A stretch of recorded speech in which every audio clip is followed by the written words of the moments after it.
আসসালামু আলাইকুম, welcome to study academy. আশা করি সবাই খুবই ভালো আছো। আজকের ক্লাসে আমরা এইচএসসি আইসিটি পঞ্চম অধ্যায় থেকে খুবই গুরুত্বপূর্ণ একটি প্রশ্নের সি প্রোগ্রাম দেখব। আমাদের প্রশ্নটি হচ্ছে কোনো বিষয়ে প্রাপ্ত নম্বরের গ্রেড নির্ণয়ের জন্য সি প্রোগ্রাম। তো যারা আজকে ক্লাসে নতুন রয়েছে তাদেরকে বলবো চ্যানেলটি সাবস্ক্রাইব করে পাশে থাকা বেল আইকনটি প্রেস করে রাখো, যেন আইসিটি বিষয়ক বিভিন্ন ক্লাসের নোটিফিকেশনগুলো তোমরা সবার আগে পেতে পারো। এবং যারা হচ্ছে আজকে সি প্রোগ্রামের ক্লাসে নতুন তাদেরকে বলবো একই ক্লাসের অ্যালগোরিদম এই চ্যানেলে দেওয়া আছে, তোমরা চাইলে সেখান থেকে অ্যালগোরিদমটা প্রথমে দেখে তারপর হচ্ছে সি প্রোগ্রামের ক্লাসটা করলে আজকের ক্লাসের এ টু জেড তোমরা বুঝতে পারবে। তো চলো আজকে ক্লাসটি শুরু করা যাক। তোমাদের প্রশ্ন হচ্ছে কোনো বিষয়ে প্রাপ্ত নম্বরের গ্রেড নির্ণয়ের জন্য সি প্রোগ্রাম। তো আমরা জানি আমাদের গ্রেডগুলো হচ্ছে কি A plus, A grade, A minus grade, B, C অথবা ডি, অথবা কি ফেল গ্রেড। তো এই 7টা গ্রেড নির্ণয়ের জন্য এখন আমরা প্রত্যেকটা গ্রেড নির্ণয়ের জন্য সি প্রোগ্রাম দেখব। তো শুরুতেই হচ্ছে আমরা দুইটা ফাইল ইনক্লুড দিব stdio.h, তারপর ইনক্লুড দিব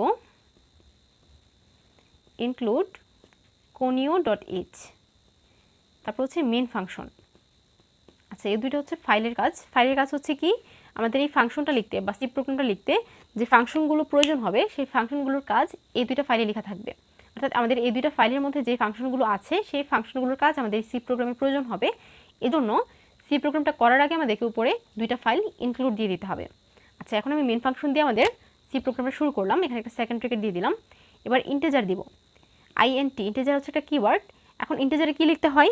ইন্টিজারে লিখতে হয় আমাদের এই প্রোগ্রামটা করতে কি চলক লাগবে, কতগুলো চলক লাগবে, সবগুলো চলক আমাদেরকে ইন্টিজারে লিখতে হবে। এখন আমরা শুধুমাত্র একটা স্কোর নিব বা একটা নাম্বার নিব, মার্কস নিব, যেটা দিয়ে আমরা কাজটা করব। সো একটা স্কোর যদি আমাদের ইনপুট দেওয়া লাগে, সো আমরা এখানে শুধু এস ধরবো। এস মানে হচ্ছে স্কোর, মানে একটাই চলক। এখানে আমরা সেমিকোলন দিয়ে স্টেটমেন্টটা শেষ করে দিব। আচ্ছা, এবার হচ্ছে আমরা কি দিব? ইনপুট দিই। তো ইনপুটের ফাংশন হচ্ছে স্ক্যান এফ। ইনপুটের ফাংশন হচ্ছে স্ক্যান এফ %d, দুই পাশে ইনভার্টেড কমা, মাঝখানে কমা দিয়ে অ্যান্ড সাইন দিয়ে এস। আচ্ছা, এটা হচ্ছে আমাদের ইনপুটের ফাংশন। তো কী নিয়মে দিয়েছে দেখো, এখানে যদি ইন্টিজার হয়, এখানে যখন আমরা ইন্টিজার দিই তখন এখানে %d হয়। এখন কতটা %d হয়? যতটা আমাদেরকে ইনপুটে দিতে হয়। তো আমাদের এই প্রাপ্ত নম্বরের গ্রেড নির্ণয়ের জন্য আমাদেরকে একটা মার্কস দিতে হবে। এই জন্য আমরা এখানে একটা % দিয়েছি। দেওয়ার পর দুই পাশে ইনভার্টেড কমা, মাঝখানে কমা দিয়ে আমাদেরকে অ্যান্ড সাইন দিয়ে সেই চলকটার নাম লিখতে হয়। যেমন এই যে স্কোর আমরা ধরেছি এস, এই চলকটা আমাদেরকে লিখতে হয়েছে কি দিয়ে? অ্যান্ড সাইন দিয়ে। ঠিক আছে, অ্যান্ড সাইন দিয়ে চলকের নামটা লিখতে হবে এবং ব্র্যাকেট দিয়ে আমাদেরকে এখানে একটা সেমিকোলন দিতে হবে। তো এটা হচ্ছে আমাদের ইনপুট দেওয়ার ফাংশন ছিল। আমরা ইনপুট দিলাম। দেওয়ার পর এবার আমরা শর্ত চেক করব। শর্ত হচ্ছে, প্রথম শর্ত হচ্ছে এ প্লাস গ্রেড। এ প্লাস গ্রেড পাওয়ার জন্য কি শর্ত? তো প্রথম শর্তের সময় ইফ দিতে হয়। ইফ দিয়ে আমরা শর্ত দুইটা দিচ্ছি যে S greater than equal 80 and সাইনকে সি প্রোগ্রামে দুইটা অ্যান্ড সাইন এভাবে দিয়ে লিখতে হয়। অ্যান্ড, এই যে অ্যান্ড বোঝানোর জন্য সি প্রোগ্রামের ক্ষেত্রে দুইটা অ্যান্ড সাইন দিতে হয়। এটা অবশ্যই আমরা জানি, এটা একটা লজিক্যাল অপারেটর। অ্যান্ড বোঝাতে দুইটা অ্যান্ড সাইন দিতে হয়। তো আমাদের শর্তটা কি? S greater than equal 80 and S less than equal 100। তো এখানে শর্তটা হচ্ছে কি, যদি এস এর মানটা 80 থেকে বড় এবং 80 থেকে বড় বা সমান এবং 100 থেকে ছোট বা সমান হয়, অর্থাৎ মার্কসে যদি 80 থেকে 100-এর মধ্যে থাকে তাহলে সেটা এ প্লাসের গ্রেড। এই জন্য আমরা এখানে ইফের পর এই শর্তটা যদি মানে তাহলে আমরা প্রিন্ট এফ দিব। প্রিন্ট এফ হচ্ছে আউটপুটের ফাংশন। তো আমরা এখানে প্রিন্ট এফ দিব, inverted comma /n grade is a plus. ঠিক আছে, ইনভার্টেড কমা দিয়ে শেষ করে দিলাম। এখানে একটা সেমিকোলন হবে। আর এটা কিন্তু আমাদের একটা ফাংশন, সো ফাংশনের শেষে সেমিকোলন হয়। কিন্তু ইফ এটা একটা শর্ত ছিল, এই স্টেটমেন্টে কিন্তু একটা শর্ত ছিল। সো এই শর্তের শেষে কোনো সেমিকোলন হয় না, এই জন্য আমরা শর্তের শেষে কিন্তু কোনো সেমিকোলন দেইনি। ঠিক আছে, শর্ত ছাড়া ফাংশন, যতগুলো ফাংশন আমরা লিখবো প্রত্যেকটা ফাংশনের শেষে সেমিকোলন দিতে হবে। তো প্রিন্ট এফ একটা ফাংশন, আউটপুটের ফাংশন। তো এখানে কাজটা কি হয়েছে? কাজটা হয়েছে যে যদি এস এর মানটা 80 থেকে এবং 100-এর মধ্যে থাকে, 80 থেকে যদি 100-এর মধ্যে থাকে তাহলে প্রিন্ট এফ অর্থাৎ আউটপুট দেখাবে গ্রেড ইজ এ প্লাস, অর্থাৎ এ প্লাসের আউটপুট দেখাবে। এখন এটা যদি না হয় তাহলে কি হবে? সো আমরা দ্বিতীয় শর্ত লিখবো। দ্বিতীয় শর্ত লেখার জন্য লিখবো এলস ইফ। প্রথম শর্তের সময় ইফ, বাকি যতগুলো শর্ত লিখবো প্রত্যেকটার সময় কি লিখতে হবে?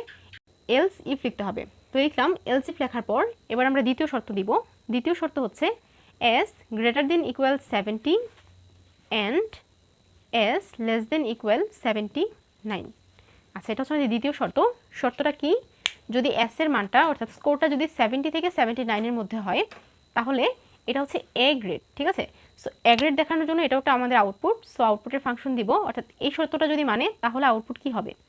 তাহলে আমাদের আউটপুট হবে slash N grade is a. ঠিক আছে, গ্রেড ইজ এ, দুই পাশে ইনভার্ট কমা দিলাম, শেষে একটা সেমিকোলন দিতে হবে।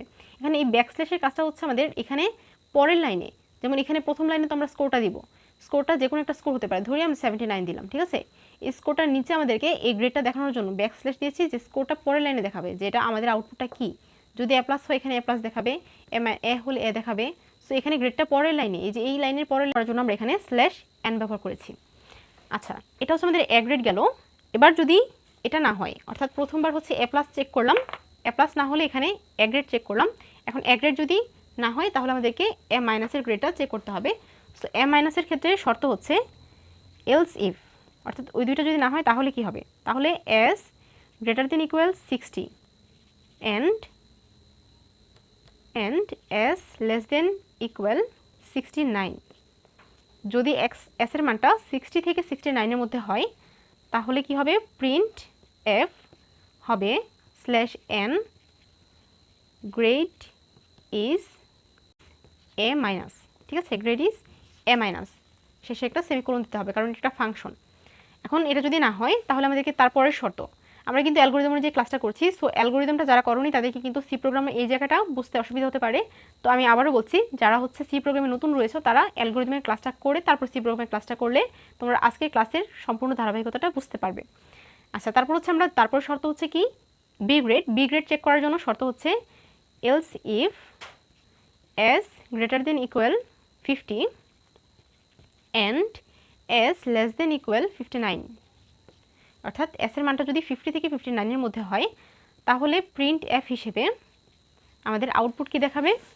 Slash N grade is B. ঠিক আছে, গ্রেড ইজ বি, শেষে একটা সেমিকোলন, অর্থাৎ এটা হচ্ছে বি গ্রেডের জন্য শর্ত দিলাম।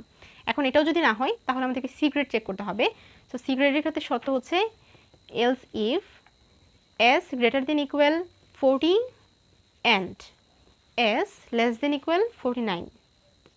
অর্থাৎ স্কোরটা যদি 40 থেকে বেশি বা 40 থেকে 49-এর মধ্যে হয় তাহলে আমাদের আউটপুট কি হবে? Print F slash N grade is C, অর্থাৎ তখন সি গ্রেড হিসেবে আমাদের আউটপুটটা দেখাবে।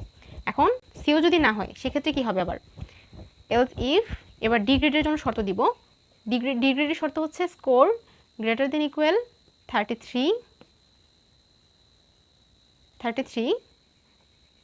And score less than equal 39। আচ্ছা, এটা হচ্ছে আমাদের লাস্ট শর্ত, অর্থাৎ ডি গ্রেড হওয়ার জন্য সর্বশেষ শর্ত। তো সর্বশেষ শর্তটা হচ্ছে 33 থেকে যে কেউ যদি 39-এর মধ্যে মার্কস পায় তাহলে সেটাকে আমরা ডি গ্রেড ধরবো। সো আমরা এখানে প্রিন্ট এফ লিখব, print F slash N grade is D. ঠিক আছে, গ্রেড ইজ ডি, সেমিকোলন দিয়ে দিলাম। আচ্ছা, এটা হচ্ছে আমাদের ডি গ্রেডের জন্য। এখন খেয়াল করো, প্রত্যেকটা গ্রেড হওয়ার জন্য কিন্তু সেখানে শর্ত দিয়েছে। যেমন প্রথমে হচ্ছে 80 থেকে 100-এর মধ্যে যদি মার্কস হয় তাহলে এ প্লাসের গ্রেড, 70 থেকে 79-এর মধ্যে যদি মার্কস হয় তাহলে হবে এ গ্রেড, 60 থেকে 69-এর মধ্যে যদি মার্কসটা হয় তাহলে হবে এ মাইনাস, 50 থেকে 59-এর মধ্যে হলে বি গ্রেড, 40 থেকে 49-এর মধ্যে হলে সি গ্রেড এবং 33 থেকে 39-এর মধ্যে হলে ডি গ্রেড। এখন এই প্রত্যেকটা গ্রেড যদি না হয়, অর্থাৎ কোনোটা গ্রেডই যদি না হয়, অর্থাৎ মার্কসটা যদি 33-এর চেয়ে কম আসে সেক্ষেত্রে কিন্তু এটা ফেল আসে, অর্থাৎ এফ গ্রেড আসে। তো ওইটার জন্য আমাদের কোনো শর্ত দেখাতে হবে না, কারণ 33 থেকে কম মার্কস পেলেই সেটা এফ হিসেবে দেখাবে। এজন্য নোয়ের যে আনসারটা, অর্থাৎ ফেল গ্রেডের যে আনসারটা, সেটা আমরা শুধু এলস দিয়ে দেখাবো। এলস অর্থাৎ সর্বশেষ নোয়ের আনসার কি হবে? Else print F slash N grade is fail, grade is F, F মানে হচ্ছে ফেল, গ্রেড ইজ এফ। অর্থাৎ কোনো শর্তটাই যদি না মানে, কোনো গ্রেডই যদি সে না পায় তাহলে আনসার কি আসবে? ওর আনসার বা গ্রেড আসবে এফ। ঠিক আছে, এখন আমাদের সবগুলো গ্রেড কিন্তু এখানে চলে এসছে। এখন আমাদেরকে সি প্রোগ্রামটা ক্লোজ করতে হবে। তো ক্লোজের ফাংশন হচ্ছে গেট সিএইচ, গেট সিএইচ লিখে আমরা প্রোগ্রামটা ক্লোজ করে দিলাম এবং শেষে একটা কি হবে? সেকেন্ড ব্র্যাকেট হবে। সো এটাই হচ্ছে কোনো বিষয়ে প্রাপ্ত নম্বরের গ্রেড নির্ণয়ের জন্য সি প্রোগ্রাম। তো আজ আশা করি ক্লাসটি তোমরা বুঝতে পেরেছো। ক্লাসটি কেমন লেগেছে সেটা আমাকে অবশ্যই কমেন্ট করে জানাবে, এবং যারা আমার চ্যানেলে নতুন রয়েছে তারা আমার চ্যানেলটিকে সাবস্ক্রাইব করে রাখো। ক্লাসটি ভালো লাগে লাইক দিয়ে দিবে, বন্ধুদের সাথে অবশ্যই শেয়ার করে দিবে। তো আজ এই পর্যন্তই, সবাই ভালো থাকো, সুস্থ থাকো, আল্লাহ হাফেজ।